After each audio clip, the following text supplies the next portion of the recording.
اگست کا مبارک مہینہ ہے۔ السلام علیکم۔ اگست کا مبارک مہینہ ہے جس میں آج سے 77 سال پہلے پاکستان حضرت قائد اعظم کی عظیم قیادت میں اور لاکھوں مسلمانوں کی عظیم قربانیوں سے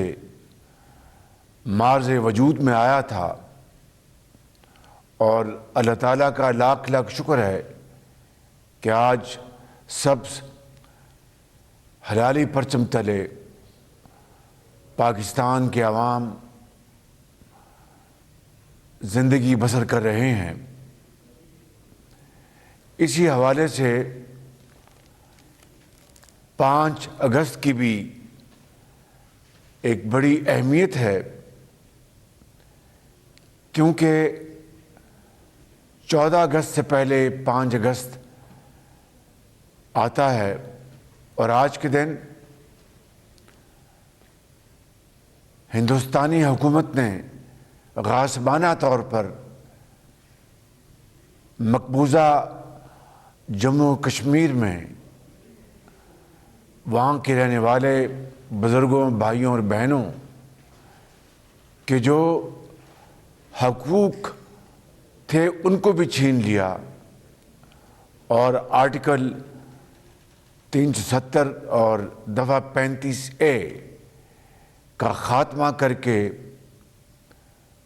مقبوضہ کشمیر میں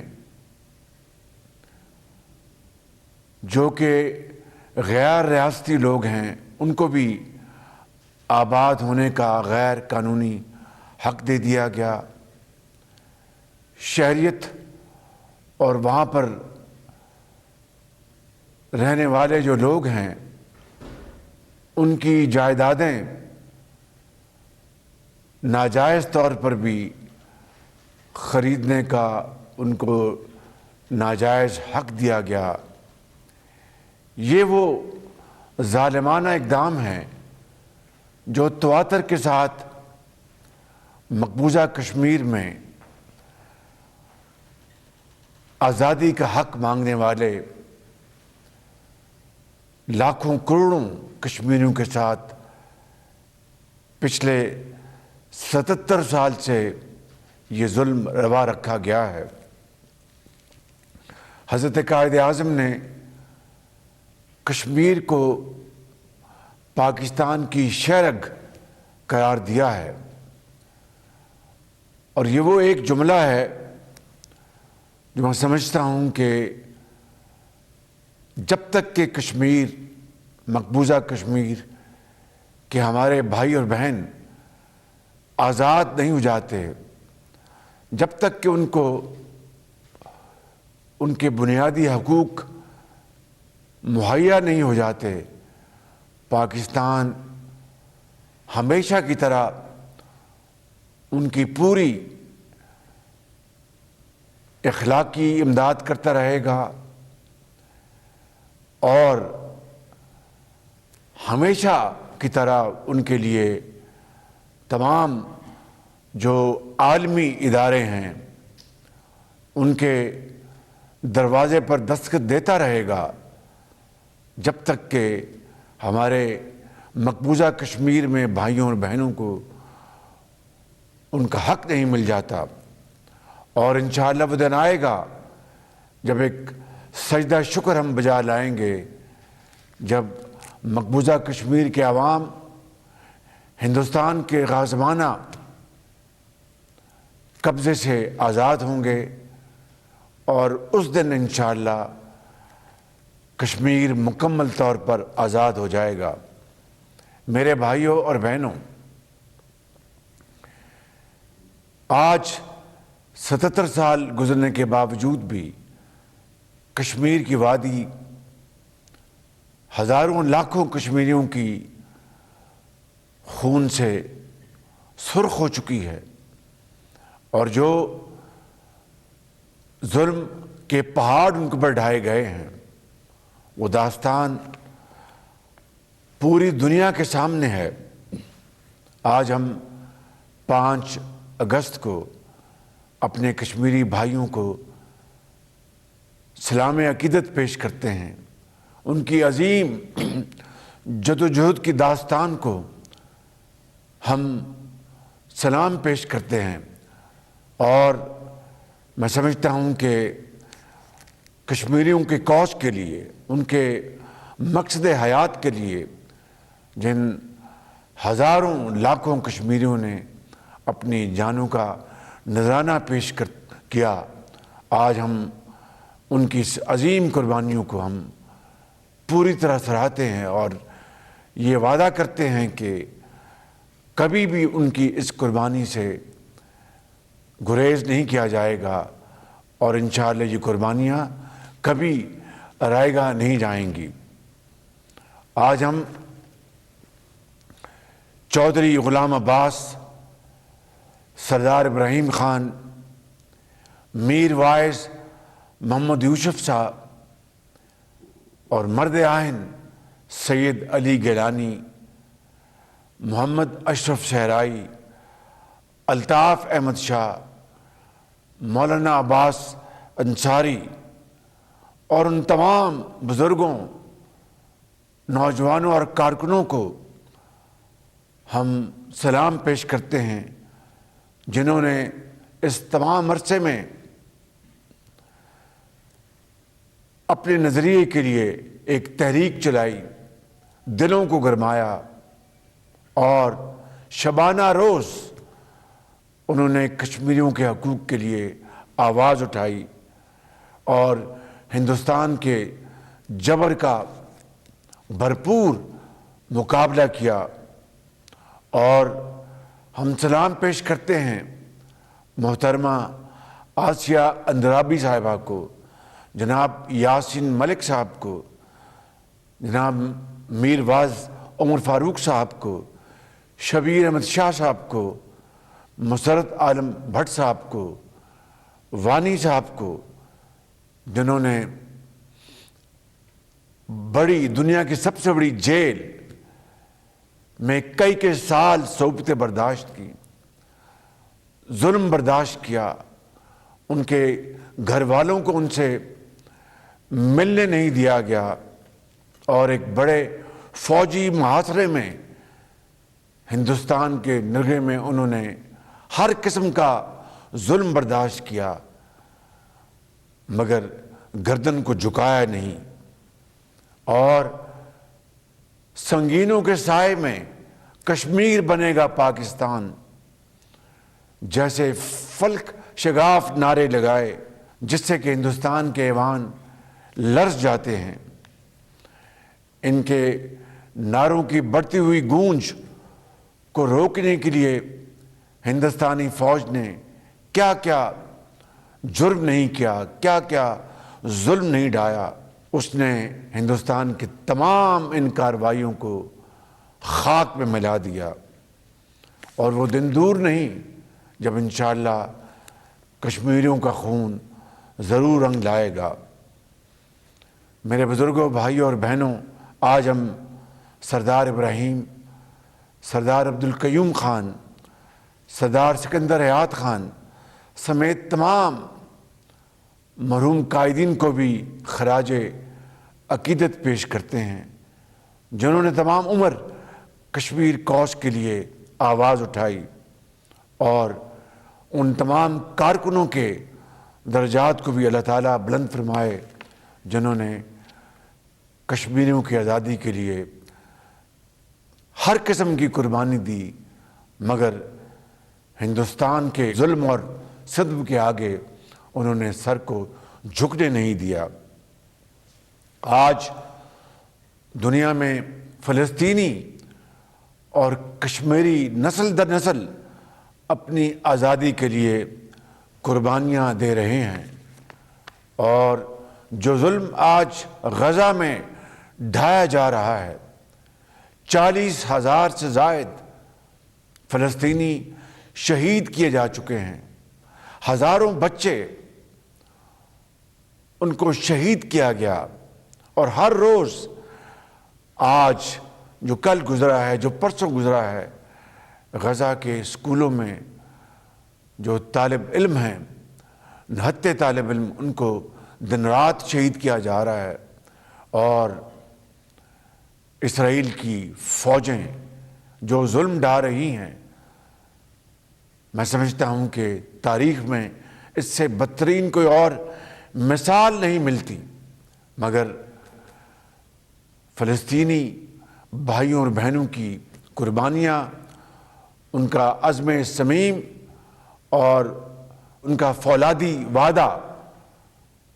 کہ ہم فلسطین کے لیے ہر قسم کی قربانی دیں گے اور ان کو اپنا حقوق دلوائیں گے، میں سمجھتا ہوں کہ آج کشمیری بھائی اور بہن اور فلسطینی بھائی اور بہن، ان کی جو قربانیاں ہیں وہ نہ صرف یکساں ہیں، ایک ہی طرح کی ہیں، بلکہ ضرور انشاءاللہ وہ رنگ لائیں گی۔ میں سمجھتا ہوں کہ اسرائیل کے وزیر اعظم نیتن یاہو نے اپنی فوج کے ذریعے جس طرح کے ظلم ڈھائے ہیں فلسطین میں، اور اقوام متحدہ کی قراردادوں کو جس طرح ہوا میں اڑایا ہے، اور انٹرنیشنل کورٹ آف جسٹس کے فیصلے کو جس طرح ان کی توہین کی ہے، میں سمجھتا ہوں کہ اس کی بھی کوئی مثال عصر حاضر میں نہیں ملتی۔ ابھی حال ہی میں تہران میں اسماعیل ہانیہ کو شہید کیا گیا، اور پاکستان سمیت دوسرے اسلامی ممالک میں نہ صرف سوگ منایا گیا بلکہ اس کی بھرپور مذمت کی گئی، اور غائبانہ نماز جنازہ ادا کی گئی۔ اور ابھی مسجد اقصیٰ کے امام نے اسماعیل ہانیہ کی شہادت کی بات کی، تو اس 80 سالہ نیک صفت انسان کو گرفتار کر لیا گیا۔ یہ بات ذہن میں رکھ لینی چاہیے کہ ہندوستان کبھی بھی فلسطین کی طرح کشمیر کو اپنا حصہ بنا نہیں سکے گا، اور ہندوستان کبھی بھی جتنا بھی ظلم ڈھالے وہ اسرائیل بن نہیں سکے گا۔ انشاءاللہ ضرور ایک دن آئے گا، اور جلد آئے گا، جبکہ ہندوستان کو بھی اور اسرائیل کو بھی اس ظلم کا حساب دینا پڑے گا، اور ناجائز جو قبضے انہوں نے کیے ہوئے ہیں اس سے ان کو انشاءاللہ عظیم ان دونوں قوموں کو آزادی ملے گی انشاءاللہ۔ آج پوری پاکستانی قوم ہندوستان کے 5 اگست 2019 کے اقدامات کی بھرپور مذمت کرتی ہے، اور انشاءاللہ وہ دن آئے گا کہ جب ہندوستان کو اپنے جو کیے ہوئے وعدے پورے کرنے پڑیں گے۔ خود آنجہانی نہرو نے کشمیر میں پلیبسائٹ کرانے کا وعدہ کیا تھا۔ اقوام متحدہ کی جو قراردادیں ہیں اور سیکورٹی کونسل کی قراردادیں، وہ پکار کر کشمیریوں کا حق دلوانے کی یاد دلواتی ہیں۔ عالمی برادری سمیت پاکستان اور کشمیریوں نے بھارت کے ان تمام اقدامات کو مسترد کیا۔ اقوام متحدہ اور OIC ان بھارت کے غاصبانہ فیصلوں کی پوری طرح ان کو ریجیکٹ کر چکی ہیں۔ میں سمجھتا ہوں کہ آج کے دن یہ واضح اور دو ٹوک پیغام دنیا کو ملنا چاہیے، اور بھارت کسی غلط فہمی میں نہ رہے۔ بھارت کے حکمران اپنے قلم سے یک طرفہ طور پر کشمیریوں کی تقدیر کا فیصلہ نہ کر سکتے ہیں، نہ کشمیریوں کا حق چھین سکتے ہیں۔ انشاءاللہ کشمیر ضرور آزاد ہوگا اور ضرور ان کو ان کا حق ملے گا۔ یہ بات ذہن میں رہنی چاہیے کہ پاکستان اللہ تعالیٰ کے فضل و کرم سے نیوکلیر طاقت ہے اور یہ ہمارے دفاع کا ایک حصہ ہے، ہمارا حق ہے۔ کبھی بھی پاکستان نے اپنی نیوکلیر طاقت کو ایگریشن کے لیے کبھی سوچا تک نہیں، لہٰذا بہتر راستہ یہی ہے کہ ہم امن کا راستہ اپنائیں اور بیٹھ کر ان تنازعات کو حل کریں۔ ہندوستان کو ہوش کے ناخن لینے پڑیں گے کہ اس کو اچھی طرح علم ہے کہ پاکستان کی طرف وہ آنکھوں میں آنکھیں ڈال کر بات نہیں کر سکتا، کہ اللہ تعالیٰ نے ہمیں یہ طاقت عطا فرمائی ہے کہ ہم ایسی آنکھ کو نوچ لیں گے اور پاؤں تلے رول دیں گے جو کہ پاکستان کی طرف اٹھے گی۔ لہٰذا دانش مندی کا تقاضا یہ ہے، امن کا راستہ یہی ہے کہ آئیں مل بیٹھ کر نہ صرف کشمیریوں کو ان کا حق خود ارادیت ان کو مہیا کریں اور خطے میں امن قائم کریں، بلکہ فلسطین کے نہتے مسلمانوں کو ان کا حق مہیا کریں تاکہ فلسطین آزاد ہو اور دنیا میں امن قائم ہو۔ اس کے علاوہ اور کوئی راستہ نہیں ہے، تمام راستے تباہی کی طرف جاتے ہیں۔ مجھے امید ہے کہ آج کے دن یہ پیغام ہندوستان کو اور اسرائیل کو واضح طور پر پہنچے گا کہ امن کا راستہ، واحد راستہ یہی ہے کہ کشمیریوں کو اور فلسطینیوں کو ان کا حق بلا تاخیر ان کو دیا جائے۔ پاکستان پائندہ باد۔ وزیر اعظم شہباز شریف آزاد جموں کشمیر کی قانون ساز اسمبلی سے ویڈیو لنک خطاب کر رہے تھے۔ انہوں نے کہا کہ 5 اگست 2019 کو کشمیریوں کے حقوق کو غصب کیا گیا۔ آج کے دن ہندوستانی حکومت نے کشمیریوں کے حقوق کو چھینا، آرٹیکل 35A کا استعمال کیا۔ یہ بھی کہا کہ آرٹیکل 370 کو منسوخ کیا اور غیر قانونی قبضہ کیا۔ ظالمانہ اقدامات کیے گئے، جموں کشمیر میں تحریک آزادی کو دبانے کے لیے ہتھ کنڈے استعمال کیے گئے ہیں۔ انہوں نے کہا کہ وہ وقت ضرور آئے گا جب کشمیر کے لوگ آزاد ہوں گے۔ وہ دن دور نہیں جب کشمیریوں کا خون رنگ لائے گا۔ جب تک کشمیریوں کو ان کے حقوق نہیں ملتے، پاکستان کشمیر کا ساتھ دیتا رہے گا۔